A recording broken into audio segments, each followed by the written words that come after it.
Hello everyone, it's Lindsay, and today I thought I'd share with you a couple of the days that I'm doing in my daily December project. So I'm working in one of the 6x8 albums from Felicity Jane. I do have a process showing how I created the first couple pages in here with my title page, my calendar, my reason why. So I will have that linked down below for you guys so you can check that out.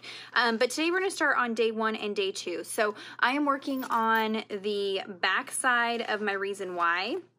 So I am going to do a full 6x8 page here for day 1, and then day 2 I had a few different photos, so I am going to work in one of these 4 pocket setups here. So what I have on my desk are a variety of things to put this together.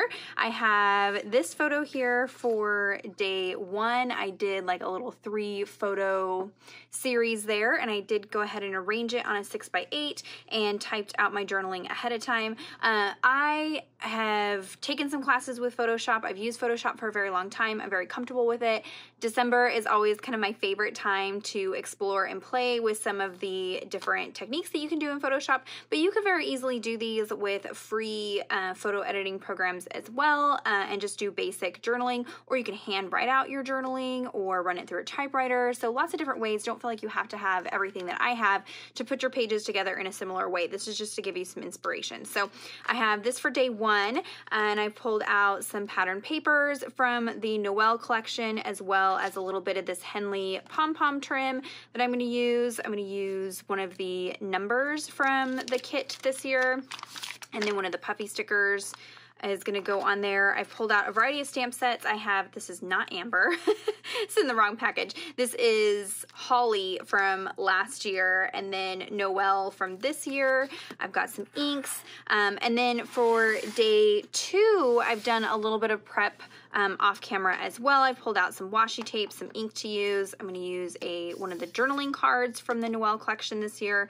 And then I got this stamp set. This is Autumn. I got this during the Black Friday sale. I didn't have this one in my collection, but I wanted to use this big, bold, grateful sentiment. If this is still available in the shop, this is one that's got some really great sentiments that not only work for fall and autumn, but would be perfect for a project like this as well. And then there's like this fun border piece that can be used, you know, quite frequently. So definitely check out the stamps over at Felicity Jane. They have some great sentiments and things like that. So I have a series of photos to talk about for this day, and I'll go into that when I start going into the voiceover. I'll share with you the story behind those photos. And then I'm going to do a tag. So I've got my 4-page layout for my photos and my journaling card, but I needed somewhere to document the story. And so I used some nested tag dies. I bought these for December last year, and they became a staple in my stash. I use these all the time. I think these are a great investment to have something like this, and they have a wide variety of sizes in there. So I cut out one out of the pattern paper from the Noel collection, and then another tag in just some Essentials white cardstock that I ran through my typewriter and typed out the story. I try to leave myself some room to add some embellishment just so that I can have a little bit of color on the back of there. On the front here, I picked up an extra set of the Jill designer vellums. These have some yellows, but the green matches perfect with the kit this month. And then of course there's some black and whites because it's Felicity Jane. So I love these printed vellums, so I have a couple sets of those. I pick them up every time they're on sale. I did go ahead and use a doily die to cut out a doily out of one of those printed vellums to go behind my number 2. And then I have, you know, some of the solid cardstocks from the Noel collection, and I pulled out a set of floral dies. Now, I didn't have any that were holly berries necessarily, but I went and just found a couple of the pieces in here that I could piece together and make it look like holly berries. So I went ahead off camera and die cut out of the solid green papers. You can see I went ahead and created my little leaves, and then I used the red paper to cut these out, and I thought those would work as little holly berries to create a fun little embellishment on the front of my tag here. These hole reinforcers are from the Holly ephemera from last year, and this is from Holly last year, this is from Noel this year, and then this is actually from the Joy, one of the older collections. I picked this up during the sale as well. So I'm using, you know, multiple years of Christmas to put together my project this year. Now, I went ahead and typed out my story on my tag and had forgotten to punch my holes, but that's okay. Felicity Jane has these new acetate pop-ins that they came out with this year, and I'm going to show you how I'm going to use that to adhere to my tag. That way I can put my tag in my album and not worry about punching the holes directly in the tag and messing up my journaling. Of course, I could go ahead and, you know, recut a tag, you know, cut the holes, redo my journaling, but why do that when I've got these? So let me go ahead and put you on fast forward and we'll put these 2 pages together.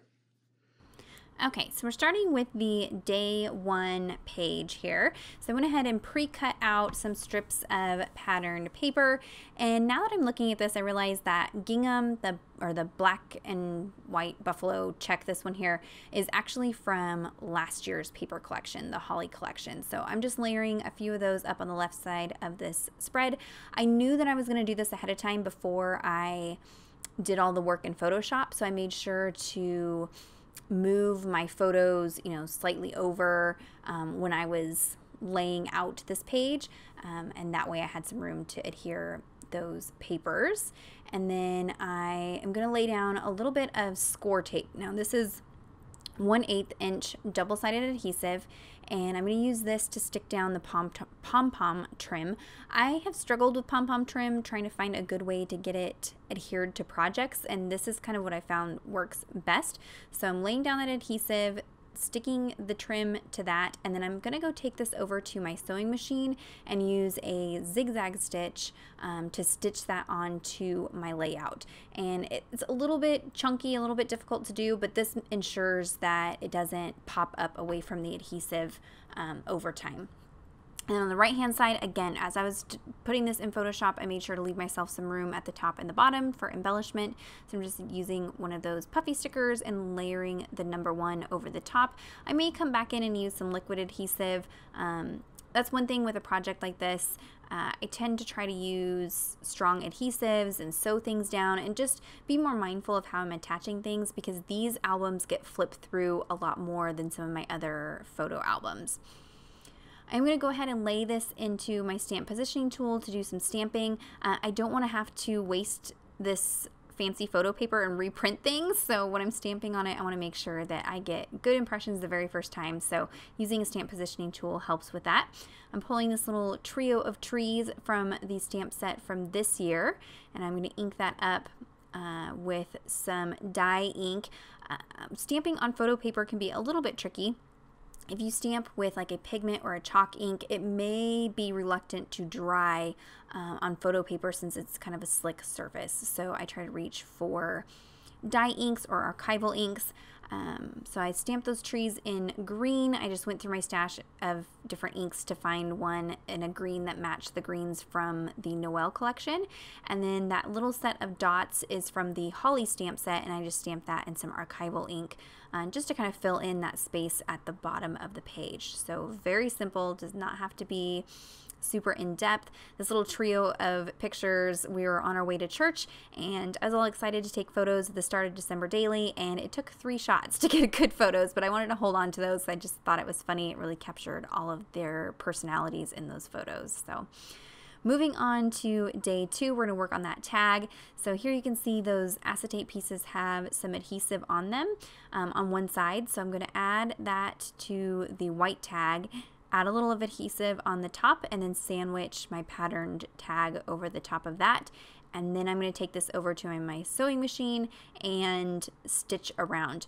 When I'm stitching, I try to use minimal adhesive because I don't want the adhesive to gum up my sewing machine. So I didn't add adhesive to the other sides of the tag. It was enough with what I had applied on that acetate piece. So I have my vellum doily piece, and now I'm going to layer the number 2 over the top of that.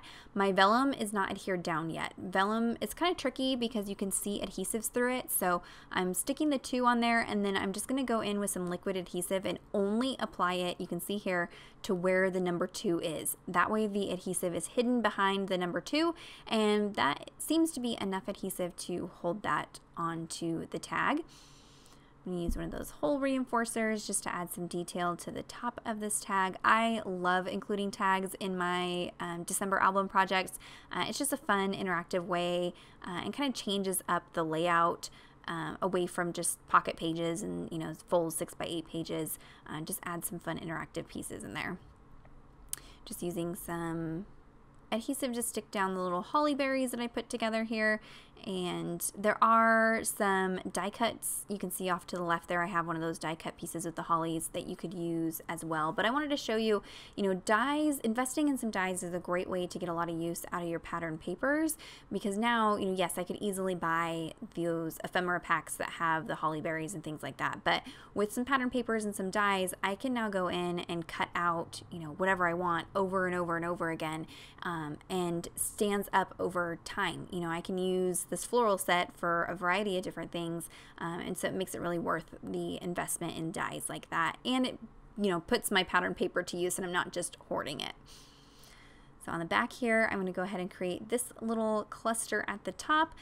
Off camera, you'll see in the photos over on the blog post, I do add a little bit of like some jute trimming ribbon through the holes in the top of there, so you can see that in the photos over on the blog. But I'm just looking through the different stickers and stamps to decide what I want to put on these labels. I liked the idea of clustering the two together, so I'm just trying to decide. One is going to have the date stamped on there. And then another one, I'm going to use the Joy puffy sticker that's sticking on my finger there. So just creating a little cluster. When I stamp on any die cuts from Felicity Jane, I like to use an archival ink. I love the quality of the ephemera from Felicity Jane. It has like a slightly glossy surface to it, and so you want to be careful with the type of ink that you use when stamping on it. So archival ink seems to work the best I've found. And then on the bottom here, I'm just layering a couple different washi tapes. This one here is from February, I think, the Lindsey collection. And then I'm layering, this red and white one is actually from the Noel collection this year. I believe both of them are still in the shop. Ideally, I should have done that on the white tag before I stitched everything together, because then I could have tucked the washi tails into the tag, but I wasn't thinking that far ahead. So that's okay, I can just trim it off. And then here I'm going to go ahead and do some stamping on this journaling card. This is one of the many reasons why I love the journaling cards from Felicity Jane, because a lot of them have these blank areas that you can go in and customize them and just kind of add some fun details and change it up a little bit. So it's just a plain green and white stripe. I'm going to go ahead and use this word grateful from the autumn stamp set, and I initially stamp it, I think this is barn door ink, and then I go in and layer some red brick over the top just to kind of give it a deeper tone, like the deeper burgundy red that's in the Noel collection. Pulled out some of those gold Noel puffy stickers, and I'm going to use a few of the little snow drops on there. I don't know about you guys, but I struggle getting that look of like embellishment like this that looks like it's just thrown on there and looks natural. I always struggle getting it to look right. I don't know. Maybe I just overthink it. So I decided to keep that card pretty simple, and now I can slide everything in. I did have to go in and trim down that 6x8 just a little bit so it would fit into the pockets. And then here I have the photos. My son broke his foot in October, and so on December 2nd we went up to Valley Children's Hospital and got the all clear that he is all done with his broken foot. So I have pictures of his x-rays from when he first started, and then the x-rays that they took on December 2nd showing how only just a little bit of the bone is not grown back together. I did add a word fuddy sticker to the photo of he and I, and then called it good. That's going to be it for day 1 and 2. You can see super simple, does not have to be complicated. So I hope this inspires you to keep up with this project, to attempt it. You can take photos throughout the month and dive in and put together the album after December. Check out the blog post over at Felicity Jane for more close-up photos. Check out the description box for links to everything that I used today. Give this video a thumbs up if you enjoyed it, and subscribe to the channel if you're not already subscribed. And until next time, thank you so much. Bye-bye.